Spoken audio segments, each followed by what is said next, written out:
y bienvenidos a Freedom Synergy Radio. Gracias por acompañarnos. Mi nombre es Donatella Ungreda. Recientes reportes de prensa han dado cuenta de la decisión del gobierno de Costa Rica de excluir a firmas chinas del proceso para la implementación del 5G en el país. ¿Cuáles han sido las razones para esta decisión? ¿Habrán sido políticas, económicas o de seguridad nacional?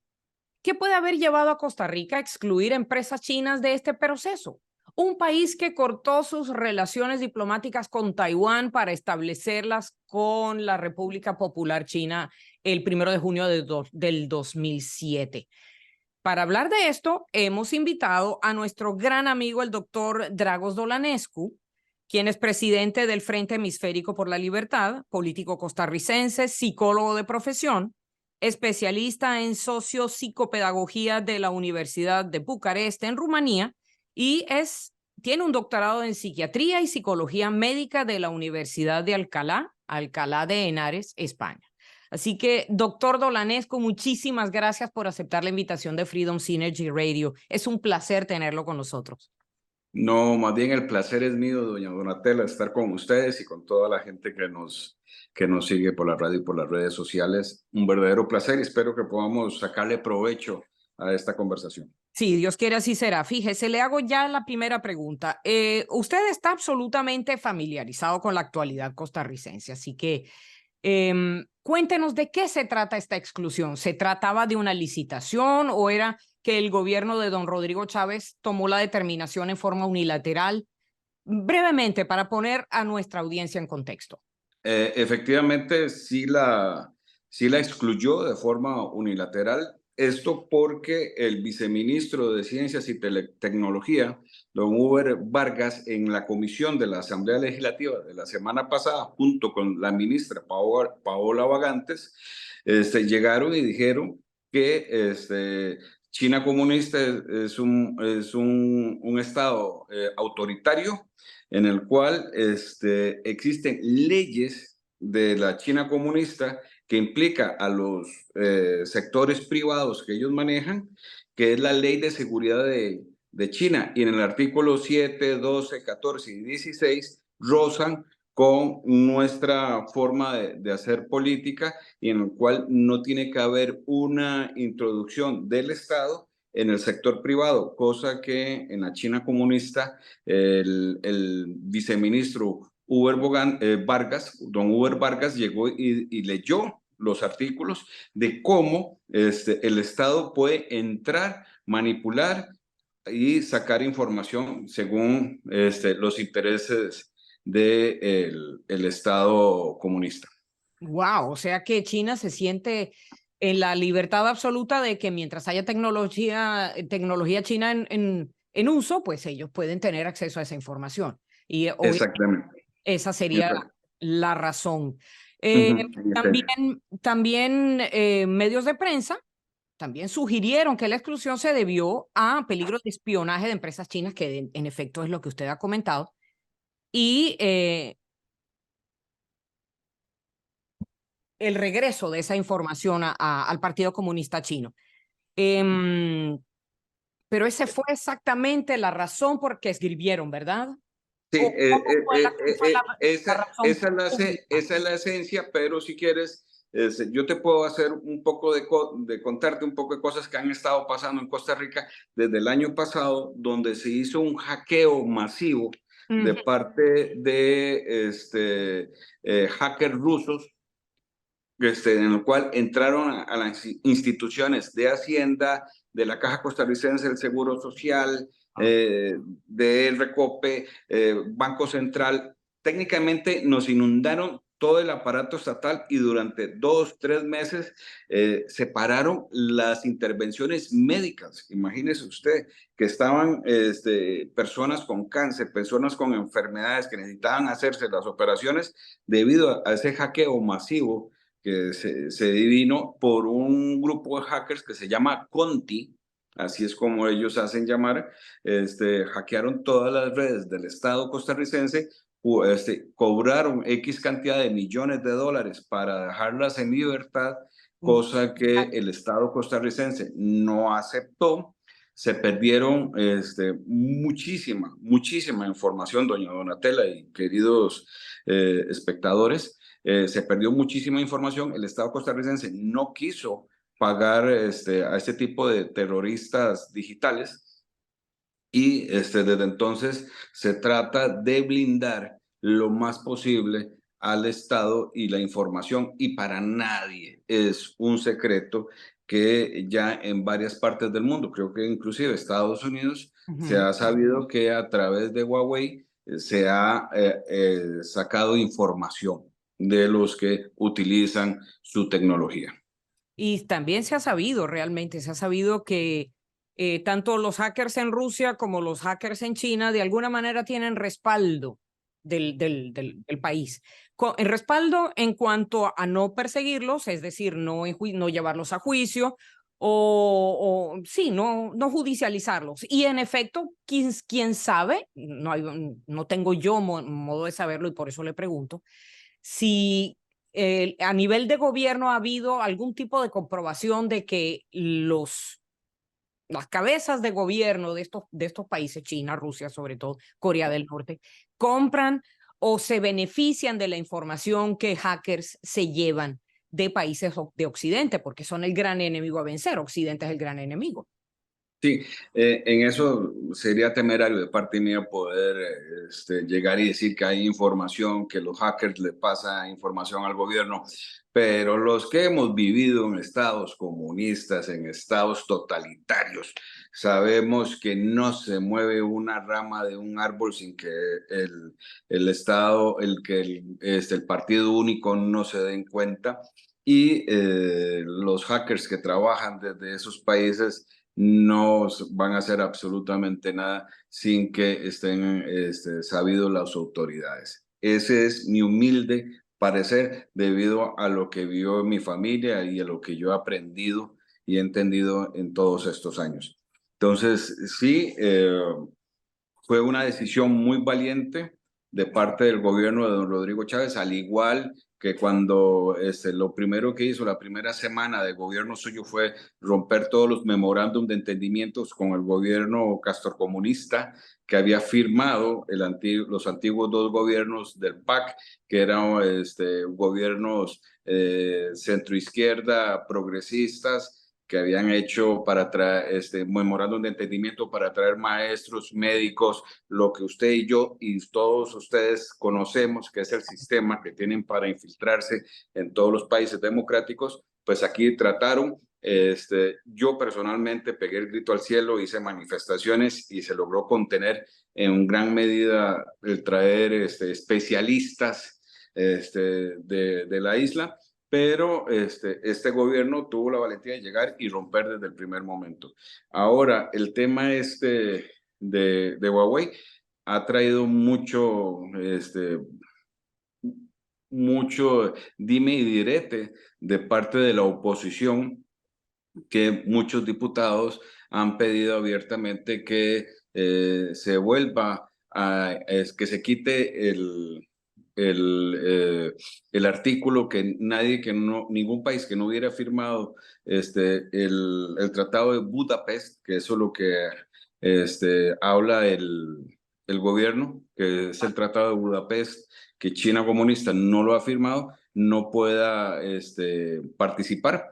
El gobierno, debido a que está bajo presión, está revisando si quita ese artículo y deja que China pueda concursar, pero eso no va a significar que va a poder ganar. En última instancia, son otras las entidades y las autoridades las que van a decidir cuál va a ser el que va a vender el producto final.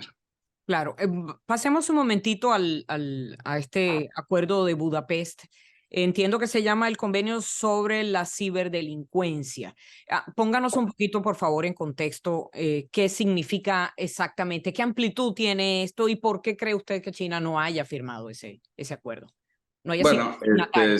si mal no recuerdo, fue en 1993 y que se hizo ese acuerdo, que es un acuerdo mínimo de intereses de los estados que se comprometen a que van a perseguir, van a denunciar, van a crear jurisprudencia. Recordemos que en aquel entonces aún estaba muy incipiente todo esto del Internet, de las redes. Estamos hablando de hace 30 años, ¿verdad? Para nosotros fue ayer, pero ha evolucionado en tal manera las redes sociales, el Internet, la tecnología, que es imprescindible no firmar un mínimo de intereses con respecto a estos temas de la ciberdelincuencia. Y por el momento China no ha querido firmarlo. Ellos sabrán por qué es que no han querido firmarlo, pero el resto de países civilizados y que estamos anuentes e interesados en seguir desarrollando tecnologías, sí se ha firmado. Déjeme hacerle la pregunta obvia. Rusia no ha firmado ese convenio, entonces tampoco. Viera, doña Donatella, que no sabría decirle, me da culpa, no me he informado si Rusia expansionista e imperialista ha firmado este documento de acuerdos. Y bueno, y ahora definitivamente vale la pena ver la reacción de China a esta No, expansión. O sea, este, hábleme del drama que significa para China y qué clase de y claro, medidas se están ya. tomando contra Costa Rica después de esto. Claro, ya el embajador Tang Han ya dio declaraciones que China va, si Costa Rica mantiene esta posición de excluir a China comunista, ellos van a revisar el nivel de inversiones que tiene China comunista para con Costa Rica. Entonces, y que las exportaciones se van a ver muy frustradas. Lo interesante de todo esto es que el nivel de que nosotros les compramos a ellos, a lo que ellos nos compran a nosotros, es totalmente desbalanceado. Nosotros le compramos muchísimas veces más productos a ellos de lo que ellos nos compran a nosotros, porque evidentemente ellos están más interesados en ayudar a sus amigos, Nicaragua, Venezuela, y todos los que se adhieren más al nivel de pensamiento de ellos que comprarle a un país democrático donde se da la alternancia en el poder libre en toda su expresión, como lo es Costa Rica. Entonces, sí ya están amenazando con los temas de compra de productos costarricenses. Doctor, cuéntenos cuál es el fuerte de Costa Rica en cuanto a exportaciones a China. En realidad siempre la gente le interesa comprar nuestros productos históricos básicos, sería como el café, que ya tenemos casi siglo y medio de que exportamos ese maravilloso producto, banano, productos también en cierta manera se dan tecnologías, pero más que todo médicas, pero no es tanto, más que todo productos orgánicos, estimada señora. Entiendo. Los productos orgánicos sí son productos que están tomando mucho auge, considerando pues las nuevas tendencias en nutrición y tomando en cuenta que efectivamente los productos mm, cultivados a la clásica pues resultan de alguna manera no saludables, pero entonces los productos orgánicos y que Costa Rica los cultive y los exporte, pues es importante. Pero ahora le voy a dar una vueltica para que me hable, usted como presidente del Frente Hemisférico por la Libertad. ¿Cómo se enfrenta valga la pregunta, el autoritarismo que se representa en chantajes económicos, como por ejemplo está haciendo China ahora, para revisar las inversiones, esas palabras elegantes que utilizan regímenes autoritarios para agarrar por el cuello a países pequeños centroamericanos o países pequeños en general que nunca van a poder competir ni en tamaño de economía, ni en población, ni nada por el estilo? El Frente Hemisférico por la Libertad, ¿qué hacen para contrarrestar ese efecto? Bueno, primero que todo informamos a la población, informamos a los políticos de los diferentes países que ojo, que ustedes pueden llegar y tratar de hacer negocios con ese tipo de regímenes, pero eso no significa que ellos no van a tratar de manipular la política nacional cuando entran, que no van a tratar de manipular las políticas económicas para sus intereses. eh, las políticas electorales, ¿verdad? Porque sabemos que influyen directamente y puede ser que hasta den ayudas de una u otra forma para que lleguen a gobernar partidos que sean afines a ellos. Digamos, quien hace el rompimiento con Taiwán, con China taiwanesa, en Costa Rica, después de una tradición de más de 40 años entre que Costa Rica mantiene relaciones con Taiwán y no con China comunista, es el Partido Liberación Nacional, representado en ese momento con don Oscar Arias Sánchez. Ujú. Rompe con China-Taiwán, inmediatamente hace tratado con China comunista. O sea, les fue muy fácil borrarse el beso taiwanés y poner la otra mejilla para el beso comunista. Mm, Yo, si hubiera estado, evidentemente, en aquel momento hubiera pegado el grito al cielo, se hubiera hecho más escándalo, pero en ese entonces estaba muy joven, tenía como menos de 30 años, entonces evidentemente que no tenía esa fuerza a nivel política. Eh, la parte buena con el Frente Hemisférico es que somos un grupo de mujeres, de hombres, políticos, diplomáticos, académicos, periodistas, que nos estamos retroalimentando entre nosotros mismos de lo que está pasando en diferentes países de Latinoamérica y se ve una conducta, un hilo conductor que hay en todo lado y cómo es que ellos empiezan a expandirse y cómo empiezan a manipular. Entonces, todo eso es muy importante. Primero que todo, denunciar que la población civil entienda, comprenda. Segundo, que la clase política de cada uno de esos países entienda lo que está pasando y cómo es que nos tratan de manipular. Porque lo que pasa en Costa Rica, pasa en República Dominicana, pasa en Uruguay o pasa en Paraguay. Entonces, siempre hay los conductores. Y pasa también en Italia. Fíjese que la primera ministra, la jefa del gobierno italiano, Giorgia Meloni, estaba considerando salirse de una cantidad de convenios, incluso del Road and Belt, ¿cómo se dice? Belt and Road Initiative, la iniciativa de inversión china en general, esta enorme iniciativa que ya cumple 10 años este año precisamente. Ujú. Pero a mí lo que realmente me llama la atención, y usted podrá ampliar sobre eso un poquito, es que la idea de los valores a la hora de gobernar se ha perdido para dar privilegio a los intereses económicos de un país. Está bien, los intereses económicos son imprescindibles para el bienestar de la población, pero si esos intereses económicos no están basados en valores que van a dar respeto a la población en general del país, no estamos haciendo nada. ¿Qué opina usted al respecto? Totalmente de acuerdo.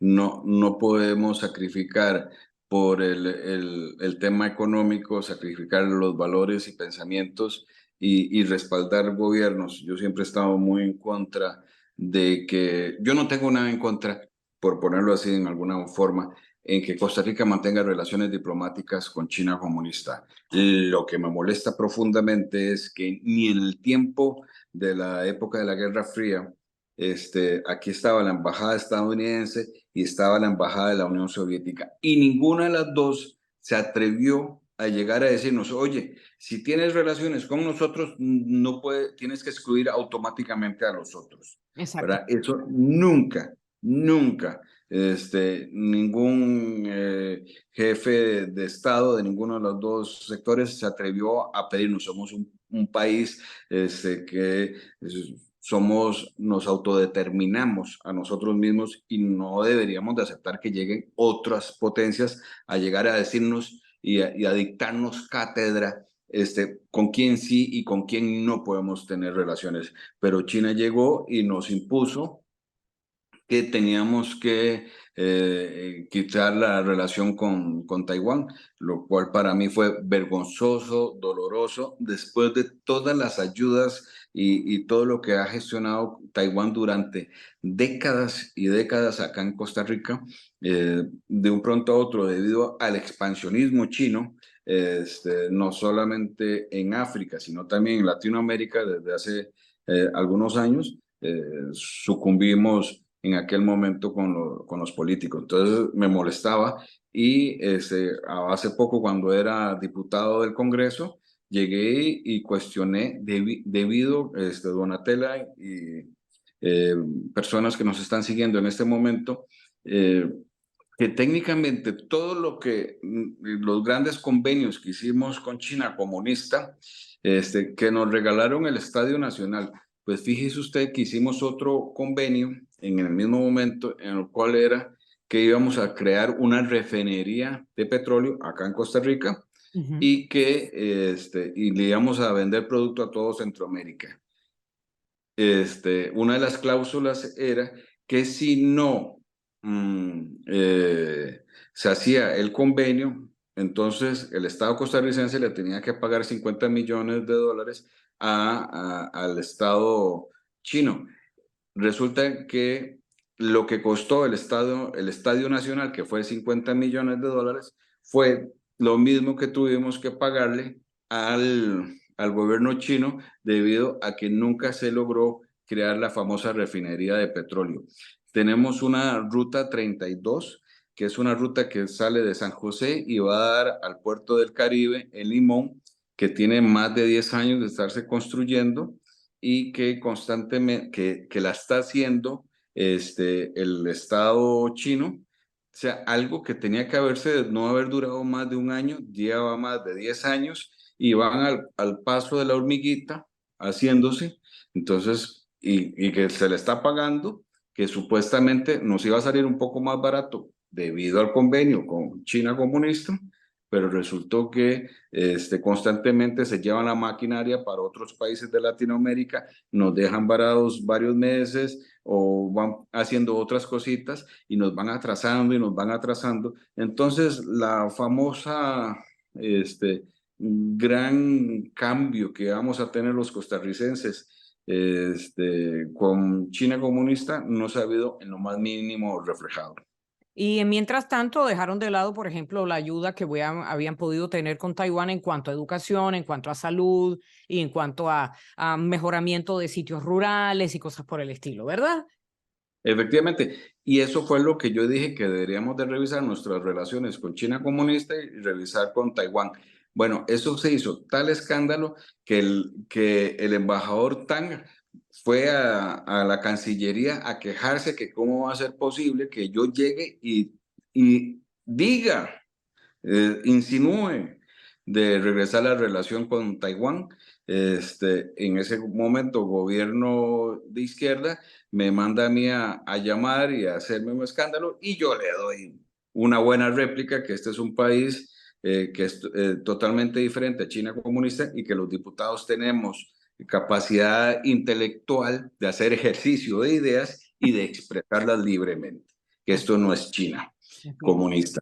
Pero sí, eh, sí se hizo en aquel momento un escándalo por el tema y me pareció tan horrible que un embajador trate de influir directamente en un estado donde los embajadores tienen que ser lo más sutiles, salir lo menos posibles. Tang Han se ha caracterizado a lo largo de los años por llegar y golpear la mesa. Digamos que el término preferido, el injerencismo que les gusta mucho a la izquierda decir de, por ejemplo, Estados Unidos, ellos son expertos en aplicarlo. Ah, sí, claro, claro que sí. Pero viera usted que yo nunca, en mis 4 décadas de vida, nunca he visto un solo embajador estadounidense llegar y aparecer en la palestra pública exigiendo A, B, C, D. Nunca. Siempre han sido sumamente equidistante, me imagino que habrán tenido sus reuniones y sus cosas, pero salir como sale el embajador chino a golpear la mesa y que todo el mundo se dé cuenta, jamás ha pasado. Ciertamente llama la atención, se sienten autorizados y ese es el gran problema de hacer convenios con países autoritarios, porque, y sobre todo de aquel poderío económico que, entre paréntesis, hoy en día está puesto en entredicho, porque también la economía china está venida bastante a menos, aunque ellos no quieran admitirlo. Efectivamente, hablando de ese tema, estuve en una charla, en una conferencia magistral, en donde cual nos explica cómo China comunista está llegando a su máximo y en los próximos años va a empezar a decaer por la misma natalidad que ellos van a empezar a bajar el nivel de personas que habitan la China comunista y que de aquí a final de siglo van a estar alrededor de 800 millones de habitantes. Actualmente está en 1.300 millones. Entonces, China va a ir bajando, todas las superpotencias van a bajar. La única que se va a mantener por las mismas características de apertura y de buen vivir es Estados Unidos. El resto de tanto Rusia, tanto la India, tanto China comunista, van a empezar a decaer el nivel de natalidad y eso va a contraer sus economías y sus problemas militares de expansionismo y así sucesivamente. Es verdad, expertos han dicho que la población china a este punto ha llegado a lo que llaman, volvamos a la redundancia, al punto de no retorno. Es decir, que el número de personas mayores está aumentando exponencialmente y las personas jóvenes no logran ocupar los puestos de trabajo porque la natalidad siempre, por política de Estado del Partido Comunista Chino, ha impedido que las familias tuvieran más de un hijo. Y entonces, y beneficiaban sobre todo a los hijos varones y no a y no a las mujeres. Sí. Entonces ahora, ¿de dónde salen los bebés? Nos preguntamos todos, si no es de las mujeres, sino de los varones. No Mm, importa de qué teoría extraña de afirmación de género, como lo quieran llamar hoy en día, salga la teoría. El caso es que los niños nacen de mujeres. Y si no dejaron que desarrollaran, eh, que no crecieran mujeres, pues estamos perdidos. ¿Y qué? sí, bueno, para ellos, en Estados Unidos no se da ese problema. Lamentablemente, el gran imperio costarricense se dice que logramos pasar de los 5 millones, pero no vamos a llegar a los 6 millones de habitantes, entonces no vamos a tener problema para seguirnos expandiendo. Así es. Doctor Dolanescu, yo le agradezco muchísimo el tiempo que nos ha dedicado. Ha sido una conversación verdaderamente interesante y pues si tiene una palabrita, un último mensaje para nuestra audiencia, ya debemos ir terminando. No, muchísimas gracias a usted, doña Donatella, y a toda la audiencia. Por favor, lean, no solamente crean lo que estamos diciendo, lean, infórmense, crean sus propios hábitos y poder revisar qué información está llegando y qué es lo que está pasando en el mundo y cómo nos afecta, porque en este mundo globalizado todo nos afecta a todos. Y por último, paz para Israel. Así es. Y a nuestra amable audiencia, muchísimas gracias por sintonizar Freedom Synergy Radio. Por favor, acompáñennos en una próxima oportunidad. Les habló Donatella Ungreda.